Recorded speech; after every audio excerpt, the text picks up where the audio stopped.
Hi guys, welcome back to the channel. Welcome back to the Retro Wrestling Room. This is the series where we look back at all the wrestling matches that Dave Meltzer has rated 5 stars or more and to see if we agree with our rating or not.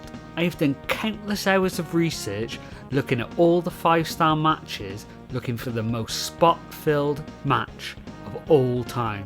And I think I may just have found it. Last time out, we watched the AAA match between Los Gringos Locos and the team of El Hijo del Santo and Octagon. So since we did a tag team match last time, let's add 2 more wrestlers and view our first ever 6-man match. This is Will Ospreay, Ricochet and Matt Sydal versus Adam Cole and the Young Bucks from PWG's Boller Night 2 show in 2016. As always, I am joined by my tag team partner, the William Regal to my Eugene, Vicky to the Looking Glass. Hi guys, though I don't appreciate being called William Regal, can we just put that out there? Do you want to be William Regal or Eugene? Fair point. No one wants to be Eugene. You could have picked a better tag team.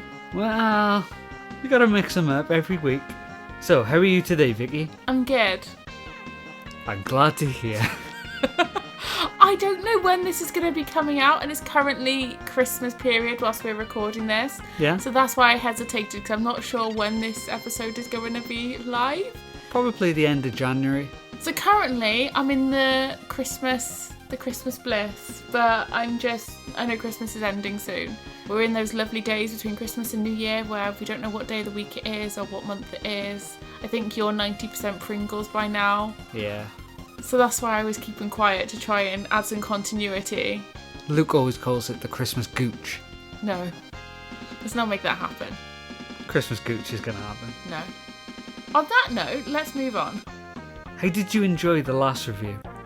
Yeah, I liked it. But as I said, I think there's probably better matches that Eddie Guerrero's done that I've seen. Not that I could name any off the top of my head. But no, I'm looking forward to this one. You said that this is going to be more up my street, so I'm looking forward to watching this one. Do you recognise all the names in the match? I don't recognise Matt Sydal. Okay. Matt Sydal was in WWE, was known as Ethan Bourne. I vaguely know the name, but... He was in a tag team with Kofi Kingston at one time called Air Boom. No, I don't remember that. Don't remember that? No, it's probably the time when I stopped watching WWE for a while, but I know all the others. Considering I said I've looked for the most spot-filled match because I know you love big spots in matches, what are you expecting to see in this match?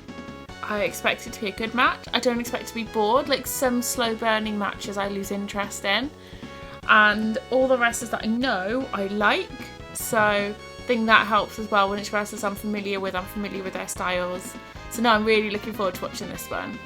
It's so strange that this match is only like a few years old, like at the time of filming this video, but now we have Will Ospreay, who has held the top titles in New Japan, Ricochet, who's on Monday Night Raw and he's a former IC champion, and then all the others are on national TV each week with AEW, and yet here they are in 2016, which is only a few years ago, and they're like wrestling in this tiny crowd of about 500 people. Yeah, because I thought this when I saw the year, I thought it would have been older, because I remember seeing Adam Cole on NXT when we went to the Rumble, and that was 2019, and he was just on NXT, wasn't he? Because he was at Access, and I didn't know who he was then. So that was only a couple of years later, but I thought when I saw the names and you said the company that I hadn't heard of, I was thinking you were going to say like, 2014, like that much earlier. Yeah. Because I remember like Young Bucks were in New Japan before they were in AEW, and I was thinking, well, they've been in AEW a while, so my maths, I wasn't sure how long they've been in New Japan, so I was thinking it must have been a lot earlier. So what was happening at this time in the world of wrestling? ROH held their Death Before Dishonor show on the 19th of August. On the show, Donovan Dijak defeated Jay White, Kamatachi and Leo Rush in a 4-way survival match to gain a #1 contender slot against the reigning ROH television champion. Hangman Page defeated Jay Briscoe in an Anything Goes bout, and then in the main event slot, Adam Cole defeated Jay Lethal to win the ROH World Championship in 24 minutes. 2 days later, WWE held the biggest show of the summer, SummerSlam, which was held at the Barclays Center. Charlotte defeated Sasha Banks to become the new WWE Women's Champion. AJ Styles defeated John Cena in the best match of the night. Dean Ambrose matched up against Dolph Ziggler for the WWE World Championship. Finn Balor became the inaugural WWE Universal Champion when he beat Seth Rollins. And then in the main event, Brock Lesnar defeated Randy Orton via technical knockout. In Mexico, however, the biggest show of their summer was Triple Mania 24, held on the 28th of August. Johnny Mundo defeated Pentagon Jr. to come away with the AAA Latin American Championship. Texano Jr. regained the AAA Mega Championship in a match against Brian Cage and Dr. Wagner Jr. Then in the final match on the card, Psycho Clown went against Pagano in a mask versus hair match. Then finally on the 1st of September in Tokyo, Japan, New Japan Pro Wrestling held an event titled Lion Gates Project 3, which featured New Japan talent as well as wrestlers from Pro Wrestling Noah. The show was headlined by a 10-man tag match between Hiroshi Tenzan, Shibata, Nakanishi, Satoshi Kojima and Yuji Nagata against the team of Go Shiozaki, Kiyomiya, Nakajima, Masa Kitamiya and Taniguchi. As you may know if you have seen any of our 5-star match review videos before, we always like to give a bit of history about either the match or the competitors. So since it is their first time on this show, let's do a quick bit of history of the Young Bucks up until this point. Matthew and Nicholas Macy, better known as Nick and Matt Jackson, are some of the most polarising figures in the world of wrestling. Some people love the little team that could attitude, the fact that they use innovative manoeuvres in their matches, the way they can sell out t-shirts within minutes, whereas their detractors will say they are nothing more than NWO and a Hardy Boys parody and don't know how to put on matches filled with psychology, so they have to resort to spot after spot after spots in their matches. They are too small to make it in the land of giants. In truth, it really depends on your personal taste within the world of wrestling, but there's one thing that everyone can agree on: they certainly have made an impact. Without having ever gone to the WWE, except for maybe a few spot matches, you could still find the Young Bucks in popular culture. Their t-shirts and merch made it into shops like Hot Topic, and they even had pop vinyls made of them, in 2 different attires no less. And you can't disagree that they bring eyes to any promotion that they are associated with, and that is shown in the number of titles they have gained within each company. The Hardy Boys comparison started early, as the Bucks had a backyard ring set up to start their own wrestling journey, and even started their own makeshift wrestling promotion themselves. It was within this promotion where they first settled on the name the Young Bucks. Even though this would become their best known name, in 2010 they had a somewhat infamous run in TNA under the name Generation Me. So this is where we will take a better look at the team that would later take on the world by storm. The debut came on the 14th of January, in which they were able to defeat the established team, the Motor City Machine Guns. Even after having quite the debut, TNA didn't quite know what to do with the team, and they both started to wrestle in single matches more frequently. Generation Me returned to pay-per-view on September 5th at No Surrender, where they replaced London Brawling and challenged the Motor City Machine Guns for the TNA World Tag Team Championship. This time, they were not successful in their attempt of once again beating the TNA legends. After the match, Generation Me showed their true colours by attacking the champions and giving Alex Shelley a double rope hung DDT, which resulted in him suffering an injury. 2 weeks later, Shelley was back on screens and granted Generation Me a rematch for the World Tag Team Championships at Bound for Glory. At the pay-per-view, the Motor City Machine Guns defeated Generation Me to retain the TNA World Tag Team Championships again. On the November 18th episode of Impact, the Motor City Machine Guns challenged Generation Me to an empty arena match. The match took place later the same night on Reaction, with the Motor City Machine Guns coming out of the winners of the bout once again. Generation Me once again challenged the Motor City Machine Guns on December 5th at Final Resolution for the Tag Team Championships in a Full Metal Mayhem match, but were once again unsuccessful. The following year, on the March 15 tapings of Explosion, the Bucks faced each other in a singles match for the first time within TNA, with Max picking up the win. Max and Jeremy faced each other in a rematch on the March 31st episode of Impact, where Max was once again victorious, and this is where the cracks started. On the April 7th episode of Impact, Generation Me teamed with Robbie E in a 6-man tag team match where they faced Brian Kendrick, Chris Sabin and Suicide. At the end of the match, Max, thinking Jeremy was trying to steal the spotlight from him, turned on his brother, crotching him on the top rope before dropping him to the mat with a rope-hung DDT. After Kendrick had pinned Jeremy for the win, Max removed his Generation Me armband and threw it at his brother. Strangely enough, on the May 5th episode of Impact, Generation Me seemingly once again were on the same page as faces, even though there was never any reason given. They came together with Amazing Red and Brian Kendrick to fight for X Division's future. Their last match in TNA came at the All X Division pay-per-view Destination X on July 10th, where Generation Me was defeated by the team of Eric Young and Sharkboy. The following day, Matt announced that he and his brother had requested their release from their contracts within the promotion. Matt and Nick later revealed that the request stemmed from monetary issues, while also venting their frustrations within TNA's booking, like where they quickly aborted the feud between the brothers. Matt has also stated that after leaving TNA, he was ready to quit professional wrestling altogether before he and his brother decided to reinvent themselves and their act. Somehow, TNA managed to botch the booking of the biggest tag team in indie wrestling, who joined a very long list of disastrous booking decisions, including the likes of booking Okada, who became the biggest name in Japan, and continually booking AJ Styles as a comedy character.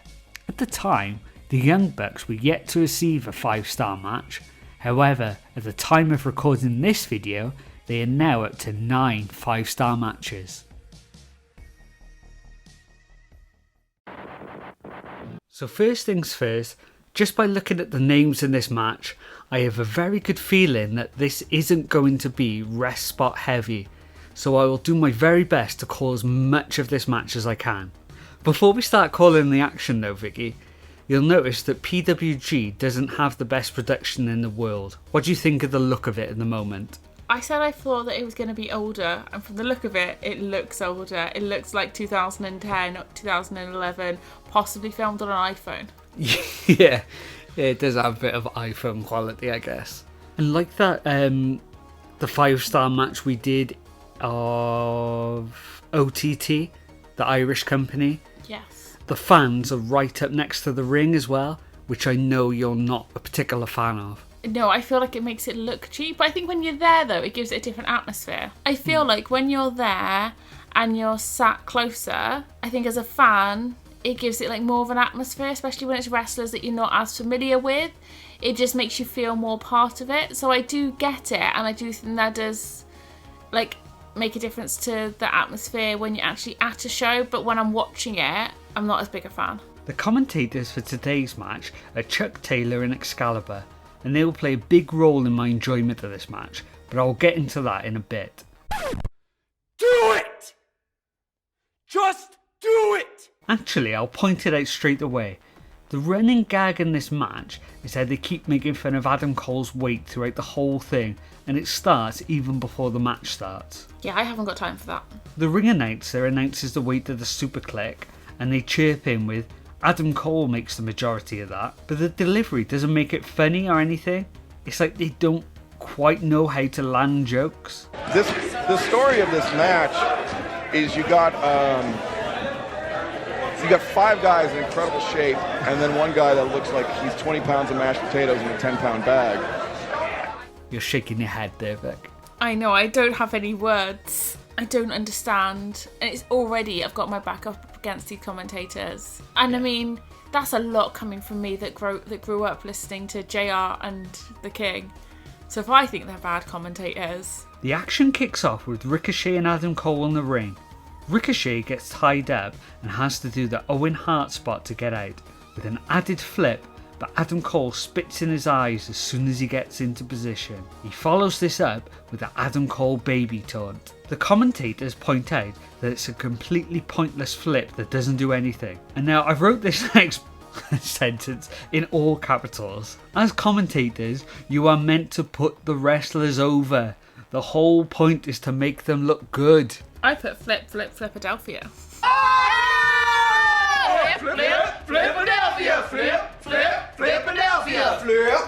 Philadelphia. Yeah! Normally, I find that commentary helps me enjoy it more, and it's one thing I say that when I'm watching it live, I sometimes miss. But on this occasion, I wish they'd shut up. It's strange because Excalibur is now in AEW and he's really good.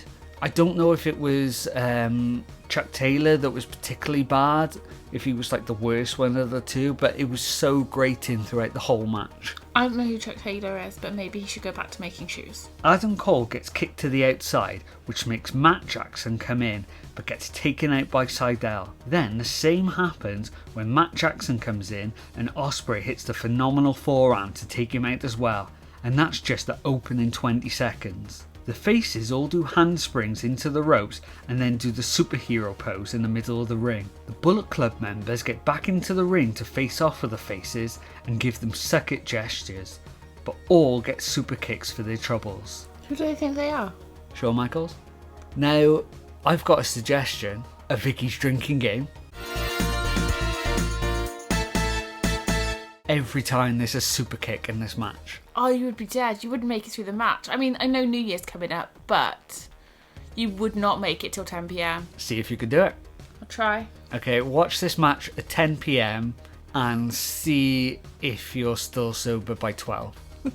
There's a lot of super kicks, and they're all very quick succession as well. Matt Sydal hits the ropes and tried to get springboarded over to the outside, but it all goes wrong, and Ricochet has to kind of just lob him over the ropes like someone tipping a rubbish bag into a wheelie bin. Good analogy. Thanks. Ricochet and Ospreay then hit the ropes and do handspring moonsaults over the top rope to the outside. Obviously, the commentators sandbag it and point out what went wrong and make fun of the situation instead of trying to cover it with some insight or logic. They throw the Elite back into the ring but take too long getting back in and get hit with super kicks themselves back down to the floor. The Elite all get into the Terminator pose but get pulled to the outside, but regain momentum straight away and powerbomb their opponents onto the ring apron. That looked painful. Looked really painful. I always hate the powerbomb onto the corner of the ring post. Corner of the ring apron, sorry. There's no way you can do it and it not hurt.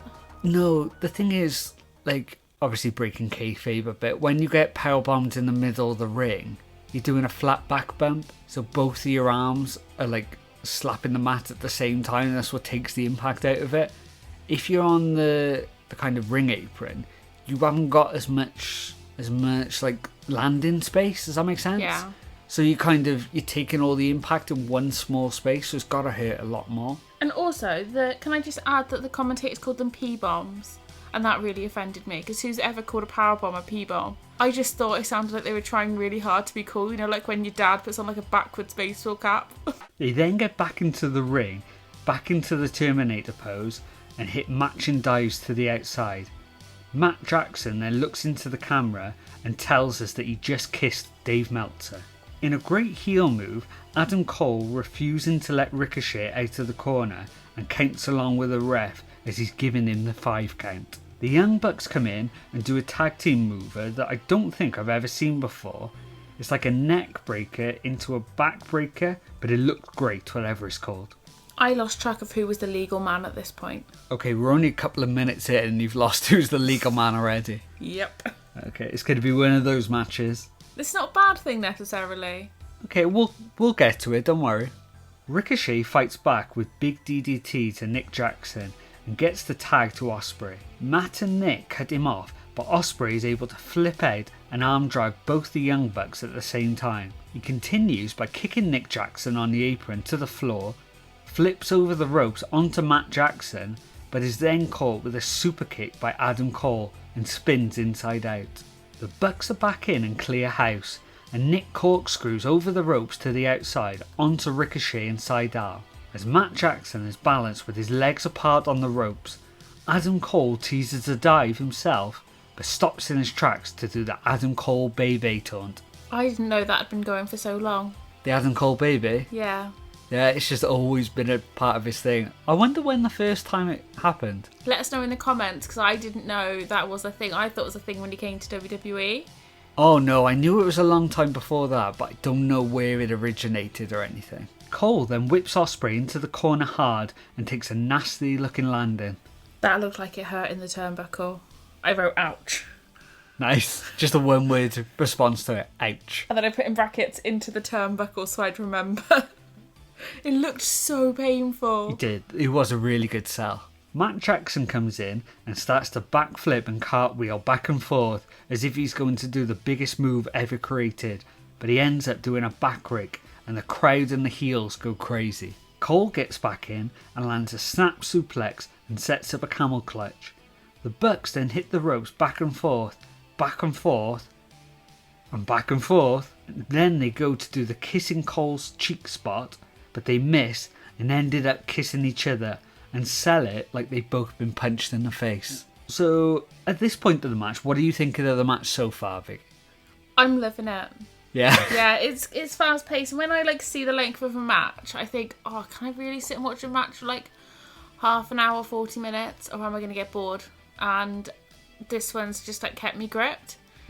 Especially a lot of the Japanese ones I find are quite slow burners. Yeah. And although I appreciate they're good wrestling matches, it's just not my cup of tea. I have the attention span of a squirrel. Can I just add at this point, I've put what are the crowd chanting, and then we worked it out that it was Too Sweet Elite, and I put they sound like a kazoo. They sound like a kazoo. I just had to add that in. Okay, I don't remember them sounding like a kazoo, but I'll go back and try and find it.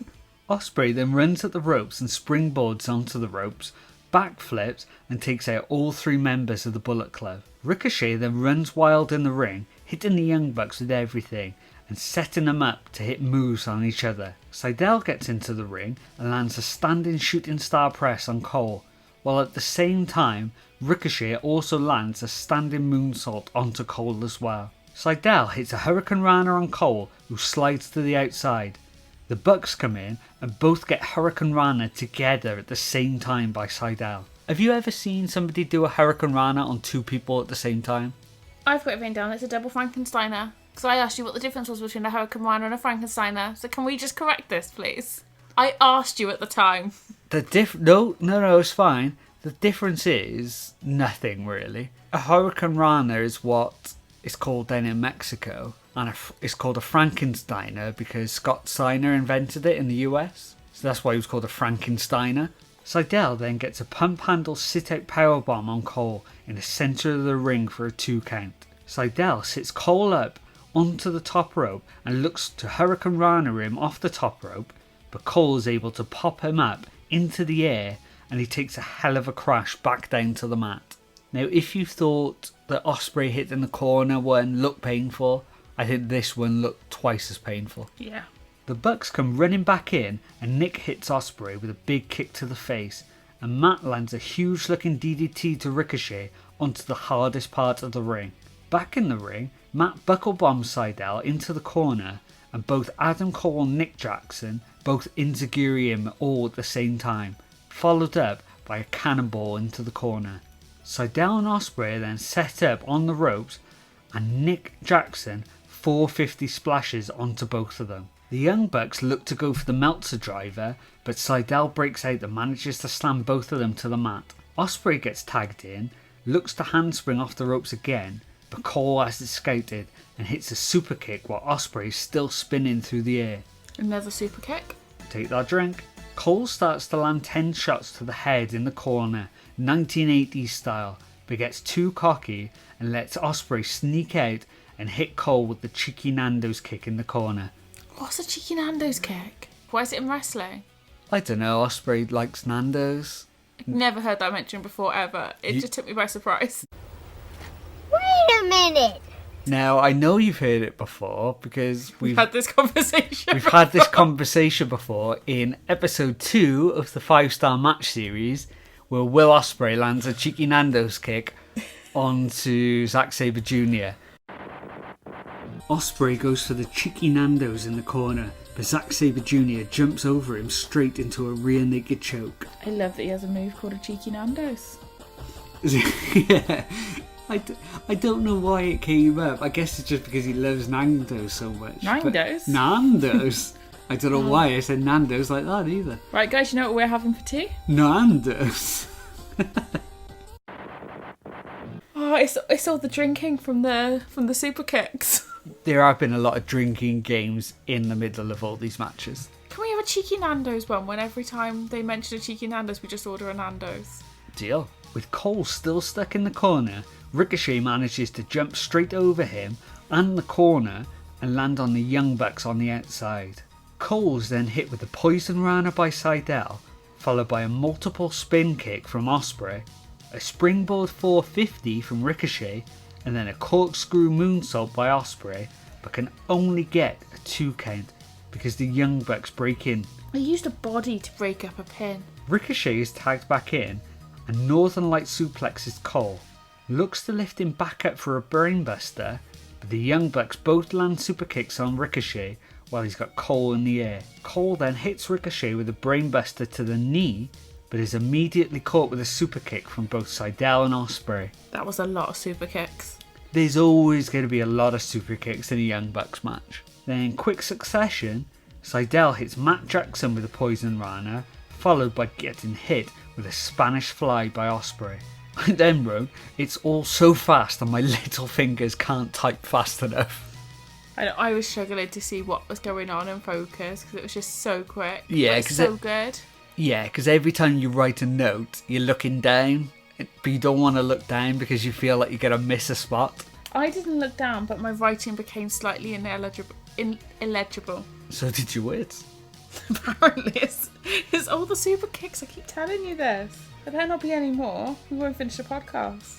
Sydal then looks for a shooting star press on Cole, but he moves out of the way and gets caught with a super kick by Nick Jackson. Ricochet tries to springboard into the match, but also gets hit with a super kick, to which Nick shouts, "You're dead," just before he makes contact. Cole gets Sydal with a Panama Sunrise, and on the outside of the ring, Ospreay is sitting on Matt Jackson's shoulders and he gets a super kick as well. Ricochet catches Cole with a drop kick off the top, but is quickly set up in the Meltzer driver with an assist from Adam Cole in the centre of the ring, but Ricochet manages to somehow kick out at 2. They set Ricochet up for the Meltzer driver again, but Ospreay comes out of nowhere with an Oz cutter from the top of the rope and the crowd explode. Ricochet then has Matt Jackson in the tombstone position, and Sydal comes off the top with a shooting star press and then hit the shooting star Meltzer driver. With all 3 of the Bullet Club members down in the ring, Ospreay, Sydal and Ricochet go to the top rope and hit their own shooting star presses to bring this insanely fast-paced match to an end, and the crowd instantly start to chant 5-star match. For me, this bugged me, the fact that the crowd know that Meltzer is there and them chanting 5-star match. I mean, it was, and you'll come on to our ratings a bit later, but I just feel like that's going to taint his view. I mean, I know we've spoken about it before, whether you're there and like the atmosphere there does change the view of something compared to watching it back.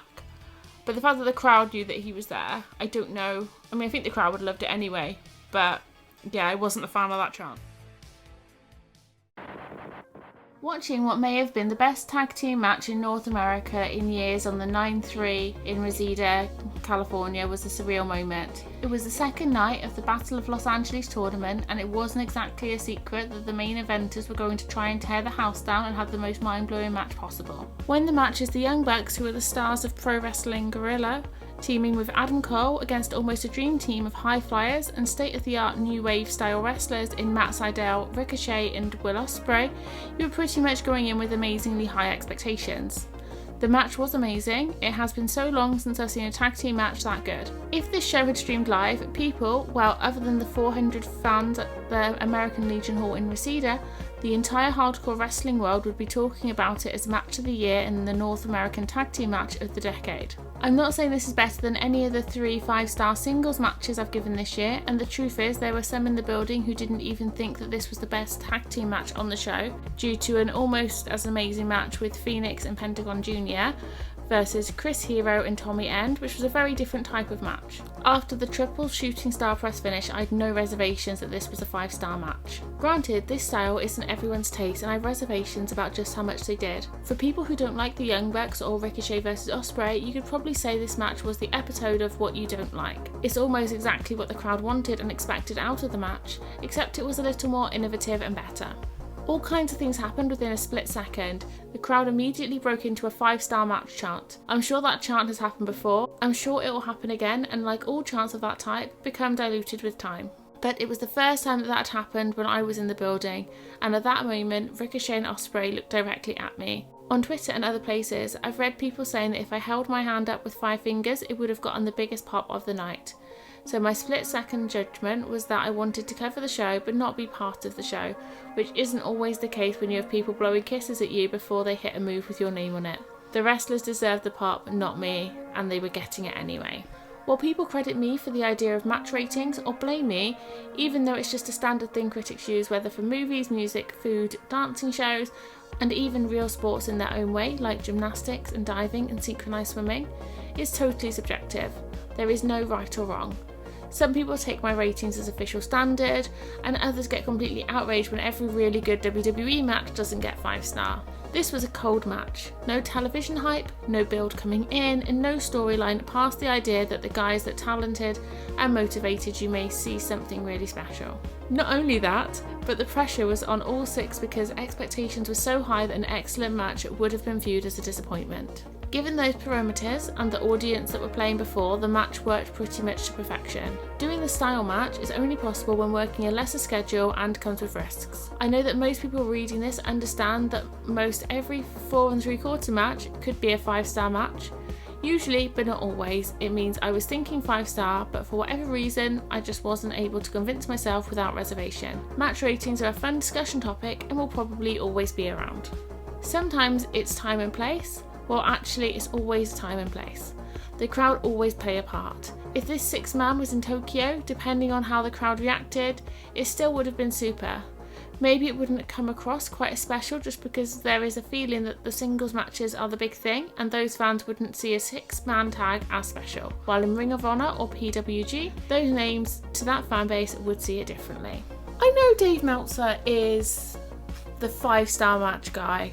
Yep. And he writes in the Wrestling Observer, he writes in a newsletter. Yep. Is there not an editor?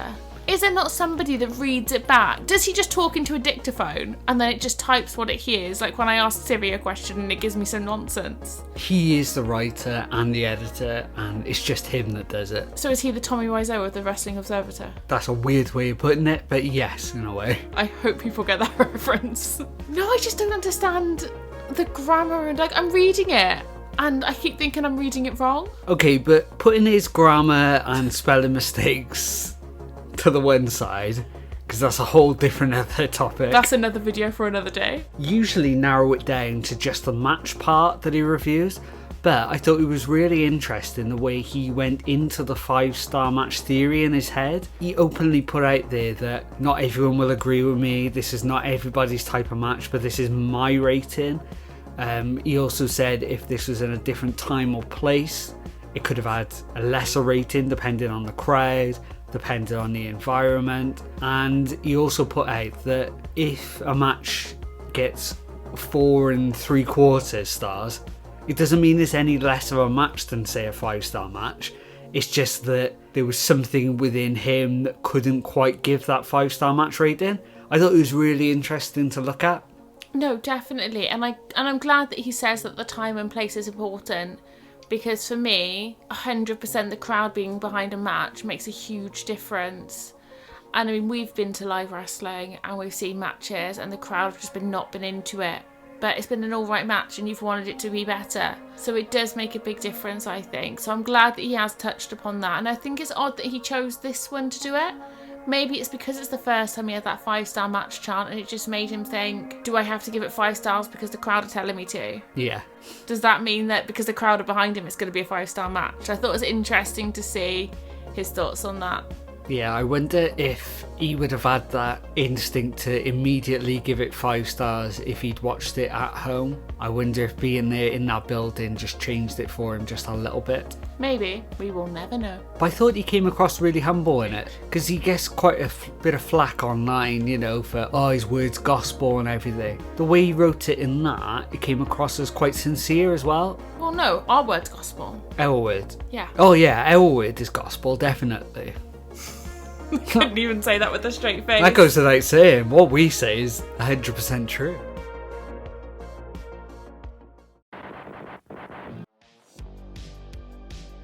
So there we have it, guys. That was the PWG match of Will Ospreay teaming up with Ricochet and Matt Sydal, taking on the trio of Adam Cole and the Young Bucks. What did you guys think of the match? Are you fans of this style, or are you more of a fan of slower paced, story driven matches? Let us know down in the comments. If you did enjoy this video, please leave a like and subscribe to our channel, as it would really help us out. So, as always, it's a bye from Vicky. Bye, guys. And it's a bye from me. Bye. And hopefully, we'll see you for another episode soon.